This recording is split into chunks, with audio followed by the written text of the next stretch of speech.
Hello everyone, कैसे हैं आप सब। आशा करती हूँ आप सभी अच्छे होंगे, खुश होंगे, खुशहाल होंगे। मैं कविता आप सभी का मेरे यूट्यूब चैनल हिंदी साहित्य और ज्ञान में स्वागत करती हूँ।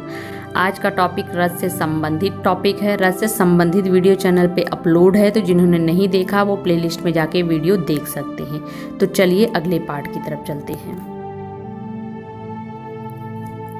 रस के अंग।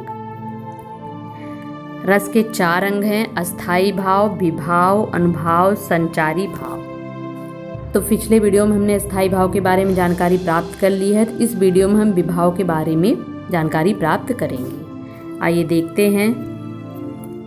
विभाव: जो व्यक्ति, वस्तु या परिस्थितियां अस्थाई भाव को उदित या जागृत करते हैं उन्हें विभाव कहते हैं। जिस किसी भी कारण से अस्थाई भाव, पिछले वीडियो में हमने देखा कि अस्थाई भाव क्या होता है।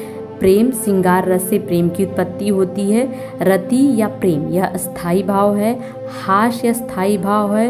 रौद्र रस का क्रोध अस्थाई भाव। भयानक से भय की उत्पत्ति होती है। तो भय यह अस्थाई भाव। इन सभी भावों का जिस किसी भी कारण से उत्पत्ति हो जाए वह विभाव कहलाते हैं। दूसरे शब्दों में देख लेते, रसों को उदित या उद्दीप्त करने वाली सामग्री विभाव कहलाती है, अथवा अस्थाई भाव के उद्बोधक कारणों को विभाव कहते हैं। उद्बोधक कारणों यानी जिस किसी भी कारण से अस्थाई भाव जग जाए उन्हें विभाव कहते हैं। कारण, तो जिस किसी भी कारण से अस्थाई भाव जग जाए उन्हें विभाव कहते हैं। उदाहरण के लिए अगर हम कोई कॉमेडी सीन देख रहे हैं, उस कॉमेडी सीन को देखकर हमें हंसी आ जाती है, तो यहाँ पे हास्य अस्थाई भाव उत्पन्न होता है। किस कारण से हुआ है? कॉमेडी सीन को देखकर। तो यहाँ पे कॉमेडी सीन क्या हो जाएगा? विभाव हो जाएगा। तो आइए देख लेते हैं। विभाव के 2 प्रकार हैं, आलंबन विभाव और उद्दीपन विभाव। तो आइए इसके बारे में डिटेल में देखते हैं। आलंबन विभाव: जिस वस्तु या व्यक्ति के कारण अस्थाई भाव जागृत होते हैं उन्हें आलंबन विभाव कहते हैं। यानी जिस किसी के कारण अस्थाई भाव, जो स्थाई भाव मैंने बताया कि हास्य, क्रोध, भय, घृणा, यह भाव जिसके भी कारण उत्पन्न हो जाए उन्हें आलंबन विभाव कहते हैं। सरल शब्दों में कहे तो जिसका आलंबन या सहारा पाकर अस्थाई भाव जगते हैं, जिस किसी का सहारा पाकर अस्थाई भाव जगते हैं उन्हें आलंबन विभाव कहते हैं। या जो सोए हुए मन के भावों को जगा दे, जो मन में हमारे सोए हुए भाव यानी कि जो प्रेम होता है, जो क्रोध होता है, ईर्ष्या होती, जो घृणा होती है, ये सभी भाव हमेशा उमड़ते नहीं रहते हैं मन में, ये सोए हुए भाव रहते हैं। प्रेम जैसे माहौल को देखकर प्रेम की उत्पत्ति हो जाती है। जब हम भगवान की भक्ति में लीन हो जाते हैं तो भगवत विषयक अस्थाई भाव जग जाते हैं।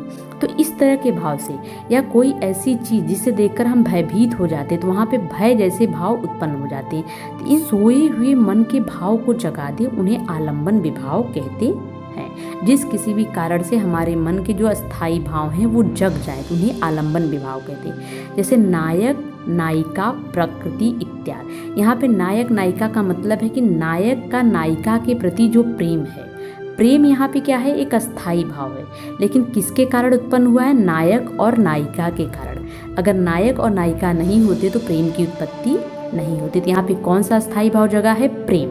तो नायक नायिका यहाँ पे क्या है? आलंबन हो गए। एक माँ का अपने बालक के प्रति जब प्रेम की उत्पत्ति होती तो बालक के प्रति प्रेम की उत्पत्ति ये वात्सल प्रेम हो गया।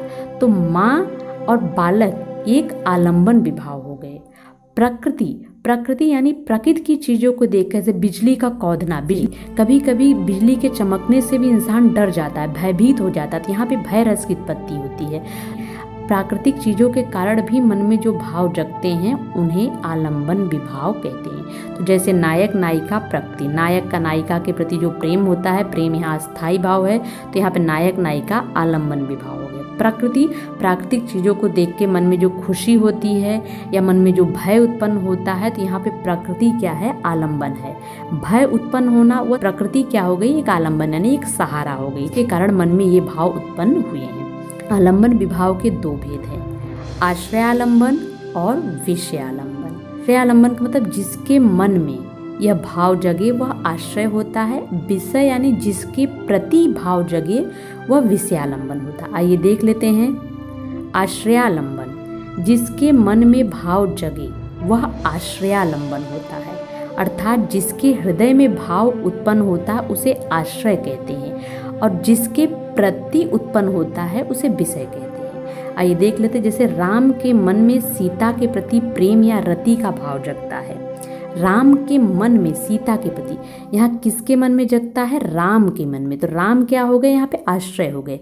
किसके प्रति? सीता के प्रति। तो सीता यहाँ पे क्या हो गई? सीता एक विषय हो गई, विषयालंबन हो गई। आइए आगे देखते हैं, माता यशोदा का अपने पुत्र कृष्ण के प्रति प्रेम। तो यहाँ माता यशोदा आश्रय हो गई, पुत्र कृष्ण जो हो गए, कृष्ण विषय हो गए, और जो प्रेम है यह अस्थाई भाव हो गया। तो माता यशोदा आश्रय मतलब माता यशोदा के मन में यह भाव जगे हैं, किसके प्रति? पुत्र के, कृष्ण के प्रति।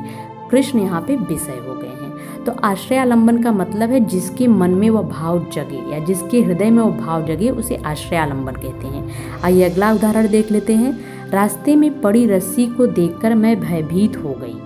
रास्ते में कोई रस्सी पड़ी है, उसे देखकर मैं भयभीत हो गई। तो यहाँ पे मैं क्या हो गई? मैं आश्रय हो गई, क्योंकि भयभीत कौन हुआ है? मैं हुई हूँ। और जो रस्सी है, रस्सी को देखकर भयभीत हुई, रस्सी यहाँ पे विषय है। रस्सी को देखकर जिसके कारण मन में भय उत्पन्न हो वह विषय होता है, लेकिन जिसके मन में भय हुआ है मैं, किसी ने ये कह दिया कि इस चीज को देखकर मैं डर गया, तो वह क्या हो गया? वह आश्रय हो गया। लेकिन जिस चीज को देखकर वह डरा है वह विषय हो गया।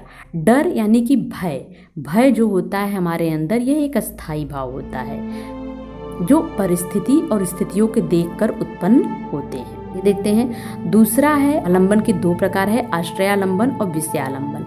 तो यह है विषयालंबन, जिसके प्रति या जिसके कारण मन में भाव जगते हैं, जिसके प्रति या जिसके कारण, तो उसे विषयालंबन कहते हैं। जैसे राम के मन में सीता के प्रति प्रेम का भाव जगता है, तो यहाँ पे राम मैंने बताया कि आश्रय हो गए, लेकिन सीता के प्रति जगह है तो सीता यहाँ पर विषय हो गई हैं। उसी प्रकार राम आश्रय होंगे, सीता, उसी प्रकार माता यशोदा का अपने पुत्र के प्रति प्रेम, तो यहाँ पुत्र श्री कृष्ण जो है ये विषय हो गए, माता यशोदा आश्रय हो गई हैं।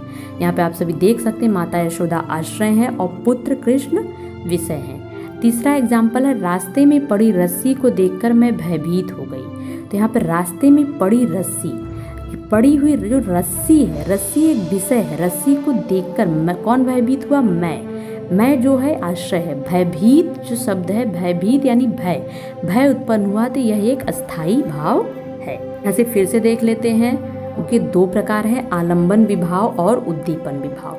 आलंबन विभाव के भी दो प्रकार हैं, आश्रयालंबन और विषयालंबन। विभाव के दो प्रकार हैं, आलंबन विभाव और उद्दीपन विभाव। तो अभी हम उद्दीपन विभाव के बारे में देखेंगे। उद्दीपन का अर्थ होता है भड़काना या बढ़ावा देना, किसी भी चीज को भड़का देना या किसी भी चीज को बढ़ावा देना। इन वस्तु या परिस्थिति को देखकर स्थायी भाव तीव्रतर हो जाए या जागृत भाव उद्दीप्त करे, उद्दीपन विभाव कहलाता है, उसे उद्दीपन विभाव कहते हैं। फॉर एग्जाम्पल के लिए कोई कॉमेडी सीन हम देख रहे हैं, लेकिन उसे देखकर हमारी हंसी तेज होती जा रही है, तीव्र होती जा रही थी। यहाँ पे कॉमेडी जो सीन है वो उद्दीपन विभाव है, लेकिन जो हमारी हंसी है वह अस्थाई भाव है। जैसे चांदनी, कोकिल, नायिका का रूप सुंदर, एकांत स्थान, यह सभी श्रृंगार रस के उद्दीपन विभाव हैं। श्रृंगार रस में आने वाले उद्दीपन विभाव हैं। आइए देखते हैं, प्रत्येक रस के उद्दीपन विभाव अलग अलग होते हैं। जैसे श्रृंगार रस के अंतर्गत वाटिका, चांदनी रात, वर्षा काल, बिजली का चमकना, कोयल की कूक इत्यादि। इसके अलावा वात्सल रस के अंतर्गत बालक की चेष्टाएं, बालक का नाचना, बालक का गाना इत्यादि। तो वात्सल रस के अंतर्गत उद्दीपन विभाव अलग होते हैं, श्रृंगार रस के अंतर्गत उद्दीपन विभाव अलग होते हैं, हास्य रस के अंतर्गत उद्दीपन विभाव अलग होते हैं, रौद्र रस के अंतर्गत उद्दीपन विभाव अलग होते हैं, भयानक रस के अंतर्गत उद्दीपन विभाव अलग होते हैं, भगवत विषयक भक्ति रस के अंतर्गत उद्दीपन विभाव अलग होते हैं। आज के वीडियो में रस के अंग, रस के 4 अंगों में से विभाव के बारे में बताया गया है, जिसमें विभाव की परिभाषा, विभाव के कितने प्रकार हैं, तो विभाव के 2 प्रकार है, आलंबन विभाव और उद्दीपन विभाव। आलंबन विभाव के भी 2 प्रकार हैं, आश्रयालंबन और विषयालंबन, जिसके बारे में हमने पूरी जानकारी प्राप्त की। हैं। मेरे चैनल पे जितने भी वीडियो अपलोड हैं उन सभी वीडियो का अगर आप सभी को PDF चाहिए तो मेरे टेलीग्राम चैनल से आप सभी जुड़ सकते हैं। टेलीग्राम चैनल का लिंक वीडियो के डिस्क्रिप्शन बॉक्स में है, तो आप सभी जाके वहां से विजिट कर सकते हैं। तो दोस्तों आज का टॉपिक यहीं खत्म होता है, फिर मिलेंगे नेक्स्ट वीडियो में नए टॉपिक के साथ। तब तक आप सभी खुश रहिए, हंसते रहिए, मुस्कुराते रहिए और मेरे YouTube चैनल हिंदी साहित्य ज्ञान को लाइक, शेयर एंड सब्सक्राइब करते रहिए। आप सभी का बहुत बहुत धन्यवाद।